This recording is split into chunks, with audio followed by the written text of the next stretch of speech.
أحد أملاك زلالم سلاسي أمين أقدم أكوتي إغزابير أملاكنا يتبارك إغزابير أملاك أبوينا أملاك أبوتاتنا أملاكنا إغزابير نسعى سترنا ذاقبنا كبر المسكنان وداسنا بقتل سوات سجدة نعو يخون أفعل إغزابير معد إغزابير حبيرنا خنكافل إني أفعل إغزابير كينو كابز حلفة مغزلتها منفساوي دراما مبل 10 خفال حزنا غريبا لنا مو جميرنا كسان ود كاتاتو لنا بتحكمنا نقدم أرستني منفساوي دراما نادما حزبي سعان فلتات يتف الله تنميته هوسي معرخ 4 كف أولي شدشتا تواساتي إخواتكم لما حونا دياكون يمانا كما بوي زقاي حوكم حفتم كما بوي سلمون حونا أهلك تسفايكم نقص حونا كلايو كم فليمون حوكم حفتم كما بوي كشي حفتنا تبو كم يدي تركان حفتنا مقدس كم يدي للتبرهان حفتنا سلام كم ملعت حفتنا للتشدما كم رهيل حفتنا محيراون كم جنة بمخانيو سنة مكتتال إيقوارلنا إنه مبل 10 خفال نايم ودعتان يجمر سنة مكتال تمسكن المات أنتي خبران كري زفاقد خلي أملاخي تمسكن استقيت ما يكحس أمه بيتا كريستيان كخيد تمسكن وقي حديو استكل عالمونا بيتا كريستيان كخيد تمسكن بزي هلا سلام لكي بيتا كريستيان أمثالي يرساليم سماياويت تمسكن بزي حلا بيتا كريستيان أما يسكوزيك حدقو سلام لكي قديست بيتا كريستيان أمثال يرساليم سماياويت سلام لكي قديست بيتا كريستيان أمثال يرساليم سماياويت سلام لكي قديست بيتا كريستيان أمثال يرساليم سماياويت ويا والي حرس على بيت العلت كافزي اسكغل على رهيل بالي رهيل تلعل رفيلي وزوالي أبيت أدويتي وقي حديو اش ماما الشاي جنوقي حزين كاسي تقوكي هو زوالي وقي حي برختي تلعلي جل زوالي أدويتي عشان لك حفيو سكابي أنا كسر حوك حق زك أدويتي ماري كوف ولا رهيل قالي أصل أخوان كل سنة راح له حوكنا بدخن بيت كريستيان يوم كيلو يمثلني سكاوز مصو كاو خاني حوك مرعى غاري وسلا زخنا نفس رحنا خنقتينا زوالي إيش إن بقى أدويتي ماري واه أمو سي أدويتي كنز فيلم نحوي مرعونا قربس كل كذي بيت كريستيان كم أبوك أشي تايو كبر بيت كريستيان خد الليدو حق في زاقال فيلمون ودي بيت كريستيان يزوتي بزاوي هرب أركو ما حاضر كنا تنقلوا فتاري مسكن قويت هنا مزيمدا بزي كفي ولو ايش بيتي خاف قبليه هذا فيلمون وديك هاي مزنديو بيت كريستيان أوري أيان يره ناو قزاز مسيدني هاي مزن قويت هنا نبي مخيد كمزيو اسكي قرص قري وانيهم ما يبارحلنا رهيل والي قرب زاقالي ايش بيتي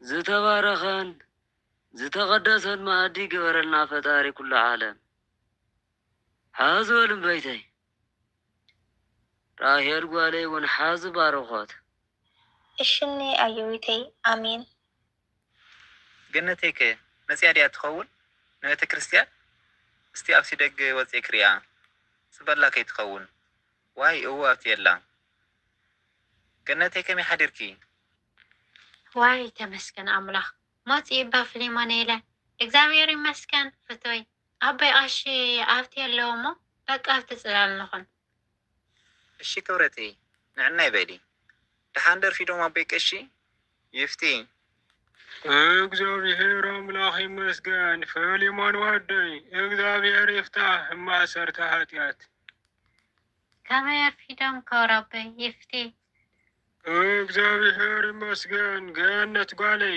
እግዚአብሔር ይፍታህ ማእሰርቲ ኃጢአት። እንኳዕ ሰላም መጽአኹም ዞም ደቀይ። እንኳዕ ብሰላም ጸኒሖም በይቀሺ ወክብሮ ቦና ናኹም ዘምፅና ብዛዕባ ትርጉም ቃል ኪዳን እናሓዳር ንእሽተይ ክትምኹርና ክትምዕዱና ኢና መፂና ክብሮ ቦና እዋ ክብረበይ ከምቲ ፍሊሞን ዝበለ እዩ። ጽቡቕ ዞም ደቀይ እግዚአብሔር ይባረኽኩም። ኣብዚ ግዜ እዚ ከምዚ ምባልኩም ብጣዕሚ እየ ተሓጒሰ። እሺ ኻ ፍቓድ እግዚአብሔር ንዓይ ዝዛረብ ልሳን ንዓኹም ከዓ ዝሰምዕ እዝነ ልቦና ይሃብኩም። ኣሜን ኣቦይ ቀሺ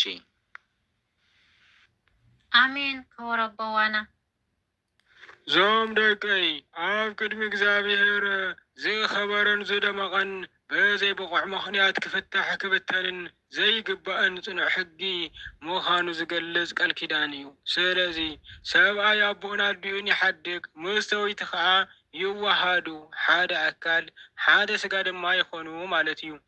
ነቲ እግዚአብሔር ሓደ ዝገበሮስ ሰብኣይ ይፈልዮን እዩ ብማለት ጎይታ ዝመሃሮ ናይ ሰብኣይን ሰበይትን ሓድነትን ክብርን መርዓዊ ወመርዓት ቃል ኪዳን ዘጽንዕ ሕጊ እዩ። ሰብኣይ ኣቦኡን ኣዲኡን ገዲፉ ንሰበይቱ ይስዕብ ዝብል ኣዘራርባ ሰበይቲ ካብ ሰብነት ሰብኣያ ካብ ህይወት ሰብኣያ ዝተረኸበት ህይወቱ ሰውነቱ ኣካሉ ምዃና ዝገልጽ ሓያል ቃል እግዚአብሔር እዩ። ሰብኣይ ሰበይቱ ክፈትሕ ከሎ ንሓደ ኣካል ሰውነቱ ናብ ክልተ ከም ምኽፋል እዩ ዝቁፀር ማለት እዩ። ምክንያቱ እዚ ኣምላኻዊ ሕጊ እዩ እምበረ ናይ ሰባት ሕጊ ኣይኮነን እዩ። ብምክንያት ዝሙት እንተዘይኮይኑ ቃል ኪዳን ከምዘይፈርስ ጎይታ ኣብ ወንጌል ኣዚዙ እዩ። ብሓቂ ኣነ ግና እብለኩም ኣለኹ ብዘይ ምክንያት ዝሙት ንሰበይቱ ዝፈትሕ ዘበለ ኩሉ ዘማዊት ይገብራ፣ እቲ ፍትሕቲ ዘእቱ ድማ ይዝሙ እብለኩም ኣለኹ ከም ዝብለ ኣብ ወንጌል ማቴዎስ ምዕራፍ 5 ካብ ፍቕዲ 32 ከምዚ ይብለና እቲ ቅዱስ ቃሉ። ዞም ደቀይ ብሓቂ ቃል ህይወት ይስምዐልና ክቡር ኣቦና። ቃለ ህይወት ቃለ በረከት ይሰማዕና ክቡር ኣቦና። ኣሜን። ዞም ደቀይ እስቲ ካብ መልእኽቲ ቅዱስ ጴጥሮስ እውን እቲ ቅዱስ ቃሉ ከምዚ ይብል። ቀዳማይ ጴጥሮስ ኣብ ምዕራፍ 3 ካብ ፍቕዲ 1 ክሳዕ ፍቕዲ 7 ከምኡ እውን ኣትና ኣንስቲ ንሰብኡትክን ተኣዘዝኦም፣ ንቃል እግዚአብሔር ዘይእዘዙ ሰብኡት እንተልዮም ድማ ከም እተኸብረኦምን ብንጽህና ከም እትነብራን ምስ ረኣዩ ብዘረባ ዘይኮነስ ብሂወት ኣንስቶም ክምለሱ ይኽእሉ እዮም እሞ ጽባቐኸን ኣፍኣዊ ብዝኾነ ብስራሓት ፀጉርን ብምእሳር ወርቅን ብኽቡር ክዳውንትን ኣይኹን። ጽባቐኸንሲ እቲ ኣብ ቅድሚ እግዚአብሔር ኣብሊፁ ክቡርን ዘይጠፍእን ብህልውናን ብህዳእስን ዝተሸለመ መንፈስ ኣብ ልቢ ተሰዊሩ ዘሎ ናይ ውሽጢ ሰብነት ይኹን። ቀደም እውን ተስፈአን ኣብ እግዚአብሔር ዝገበራ ቅዱሳት ኣንስቲ ብኸምዚአን ዝተሸለማ ንሰብኡተን እውን ይእዘዛ ነበራ። ሳራ ንኣብርሃም ጎይታይ እናበለት ትእዘዞ ከም ዝነበረት ንስኻትክን እውን ብሓደ ዘደንግጽ ነገር እንተዘይፈራሕኽን ሰናይ እንተገበርክን ደቃይኽን ከምኡ እውን ኣቱም ሰብኡት ጸሎትኩም እንቲ ኸይዕገትሲ ምስ ኣንስትኹም ብምስትውዓል ነበሩ። ንሳተን ካባኻትኩም ድኽም ዝበላ እየን፣ ንጸጋ ህይወት ድማ መዋርስኹም እየን እሞ ኣኽብርወን ይብል።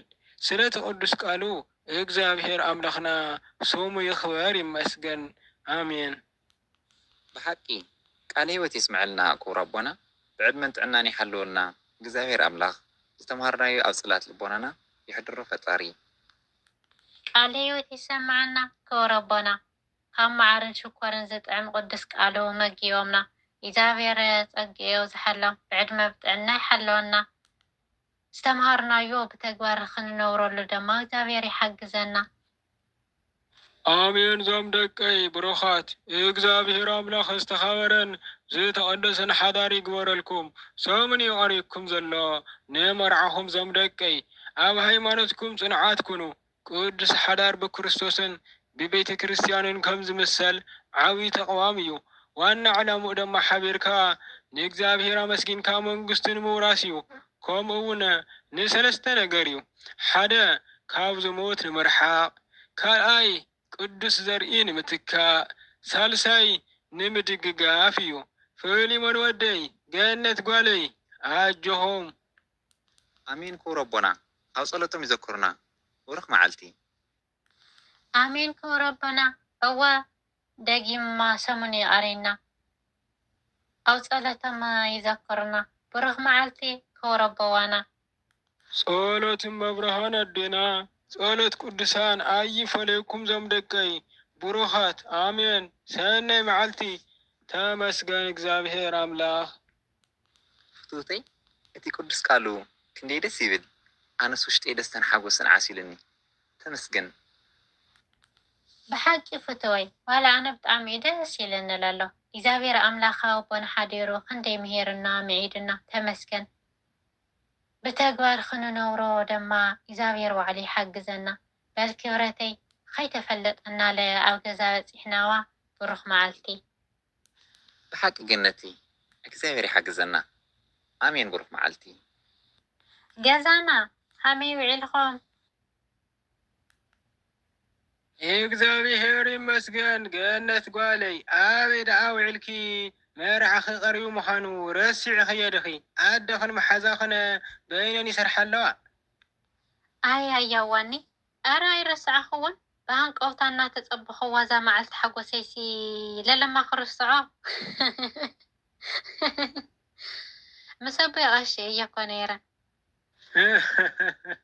ኣየ ጓለይ ምስ ኣቦኺ ቀሺ ኸይነይርኪ ዳሕና በሊ ገነት ጓለይ መፂኺ ድኺ በሊ ማሓዛኸ ውሽጢ ኣላ ትሰርሕላ እሞ ሓግዝ እያ እዛ ጓለይ እወ መፅአ ኣደዋኒ እሺ መሓዛዋይ ከመይ ውዒልኺ እግዚአብሔር ይመስገን መሓዛይ ናይ ሜዳ ጠፊእኺ ውዒልከ ትጓልኒ ሓቂኸ መሓዛዋይ ጠፊአ ውዒለ ኣጋጣሚ ኣነ ፍሊሞኔ ናብ ኣቦይ ቀሺ ከይድና ነርና እስቲ ኣነ ክሕግዘኪ ትልስራሕ ንእሽተይ ኣዕርፊ ዋይ ብጣዕሚ ደስ በሃሊ መሓዛይ ኣረ ፀገም የብሉን ኣነ ክሰርሐ እየ ንስኺ ኮፍ በሊ መርዓት እኮ ክብርቲ እያ እሞ ንስኽና ሰራሕኽ ዶ ኣነ ኮፍ ክብልዋ ካሊእ ዝስራሕ ክሰርሕ እየ ገነት ጓለይ ንስኻ ቤተ ክርስቲያን ምስ በዓልኺ ኢኺ ቁርሲ ከይበልዓኺ መሓዛኽለ መፅያ ናብ ስራሕ እያ ኣትያ ዋይ ንዕነ ዘንደቀይ እንጀራ ብልዓ እሺ ደዋይ እንጀራ ዘይበልዕት ለድያ ትሰርሕላ መሓዘይ ይፅንሐቲ ዝስርሕዋ ንዕንጀራ ንበልዕ ኣነ ለኸምቲ ዝበልኽኽ እየ ኣይቆረስኹን ንስኽለ መፂኽ ናብ ስራሕ ኣቲኺ ንዕዛን በይተይ ወየ ግነተይ እሽኒ መፃኹ ማይ ካሕፅበኪ ሚልየይ ኣረ ባዕለ እየ ልሕፅብ ከፍ በሊ ስቕኢልኸ ግነተይ ኣረ ፀገም የብሊ ኣነ እየ ዘሕፅበኪ መሓዛዋይ እናፈለጥ ከይትፀይቒ ኣሸንባይ ኣነ ሓጢኣተኛ ደካማሲ ጎይታና መድሓኒና ኢየሱስ ክርስቶስ እኮ እግሪ ሃዋርያት ሓፂቡ እዩ ኣቲ መሓዛይ ላፈለጥክስ ንዕካ በለሽኒ መሓዛይ እግዚአብሔር ይኽብረለይ በሊ ሃበይ ኣነ ለክሕፅበኪ ክብሪ ልልዕሊ እግዚኣብሔር ይኹን እሽኒ ዛጎተይተይ ክብረት ይሃበለይ በስመ ኣብ ወወልድ ወመንፈስ ቅዱስ ኣሐዱ ኣምላክ ዝተባረከን ዝተቐደሰ መዓዲ ግበረና መዓዲ ቦታትና ሃዋርያት ዝባርክኻ መዓድና ባርከና በስመ አብ ወወልድ ወመንፈስ ቅዱስ አሐዱ አምላክ አሜን። መዓዲ ሃዋርያት ዝባረከ ጎይታና መዓድና ባርኸልና አሜን። አቡነ ዘበሰማያት ይትቀደስ ምልአተይ ብልዕ ዝያደ ይበልዕ ኣለኹ እየ ገነተይ ተመስገን መዓድና ባሪኻ ቅዲስካ ዝሃብካና እግዚአብሔር አምላኽና ነመስግነካ ኣለና አሜን። ዘይወድዓ ክስቲ መሓዘይ ተመስገን መዓድና ባሪካ ቀዲስካ ዝሃብካና ፈጣሪና ነመስግነካ ኣለና በሊ ኣነ ከልዕሎም ሓዘዋ ዓርከይ ፊሊሞን ከመይ ያለ ዝግጅት መርዓ ዝግጅት መርዓና እግዚአብሔር ይመስገን ዓርከዋይ ንዓኹም ለ ንዓና የምስለልኩም ዶ ንብለኩም ዓርከዋይ አሜን እምበይ ገዲም ካብ ስንግል ተገላገልኩምሁም ዓርከዋይ